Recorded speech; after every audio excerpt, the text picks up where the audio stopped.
अतिशय मोठी अपडेट आहे राज्यातील हवामानासंदर्भातली। शेवटपर्यंत नक्की पहा, कारण आज सुद्धा राज्यातील बऱ्याच जिल्ह्यांमध्ये हवामान विभागाने अलर्ट जारी केलाय। राज्यात आपण पाहतोय जोरदार पाऊस कोसळतोय, धरणं ओव्हरफ्लो झालेली आहेत। बंगालच्या उपसागरात कमी दाबाचा पट्टा निर्माण झाल्याने राज्यात धो-धो पाऊस सुरू आहे। पावसाची रिपरिप पुढील काही दिवस कायम राहणार आहे। त्यामध्येच भारतीय हवामान विभागाने एक मोठा इशारा दिलाय। पावसाचा मोठा अलर्ट जारी करण्यात आलाय। पुढील काही दिवस पावसाचा जोर कायम राहणार आहे। कोकण आणि घाटमाथ्यावर पावसाचा जोर कायम असेल। आज भारतीय हवामान विभागाने नाशिक, पुणे घाटमाथ्यावर ऑरेंज अलर्ट दिलाय। जून महिना कोरडा गेला, पण जुलै महिन्यात पाऊस धुवाधार झाला। दक्षिण गुजरात पासून केरळ पर्यंत किनारपट्टीवर कमी दाबाचा पट्टा कायम आहे।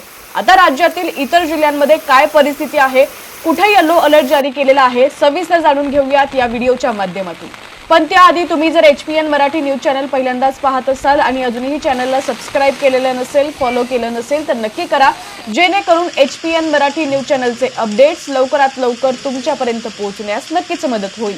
ठाणे, मुंबई, सिंधुदुर्ग, सातारा, नंदुरबार, कोल्हापूर, वर्धा, चंद्रपूर या जिल्ह्यांमध्ये भारतीय हवामान विभागाने येलो अलर्ट जारी केलाय। मध्य प्रदेश, विदर्भ आणि मध्य महाराष्ट्राकडे कमी दाबाचा पट्टा अधिक तीव्र होताना दिसत आहे। त्यामुळे पुढील काही दिवसात पावसाचा जोर अधिक वाढण्याची शक्यता आहे। शेतकऱ्यांमध्येही आनंदाचं वातावरण आहे। अनेक पूल पाण्याखाली गेलेले आहेत।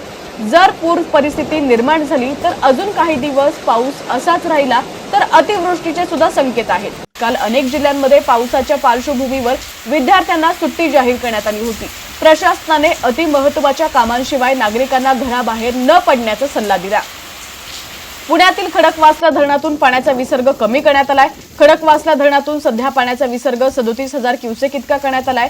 दुपारी या वर्षातील सर्वाधिक 43,500 क्युसेक पाण्याचा विसर्ग करण्यात आला होता। यवतमाळच्या दारव्हा तालुक्यात झालेल्या मुसळधार पावसामुळे दारव्हा तालुक्यातील उचेगाव या गावातील उल्हास जाधव या शेतकऱ्याचं मोठं नुकसान झालंय। शेतामध्ये असलेल्या 70 बकऱ्या आणि कोंबड्या पुराच्या पाण्यात अक्षरशः वाहून गेलेल्या आहेत। तसंच शेतात लागवड केलेले कपाशी, सोयाबीन, तूर आणि हळद या पिकांचं सुद्धा मोठं नुकसान झालंय। शासनाने तातडीने पंचनामा करून नुकसान भरपाई द्यावी अशी मागणी करण्यात आलेली आहे आणि अनेक जिल्ह्यांमध्ये रात्रभर पाऊस सुरू असल्याचं पाहायला मिळतंय।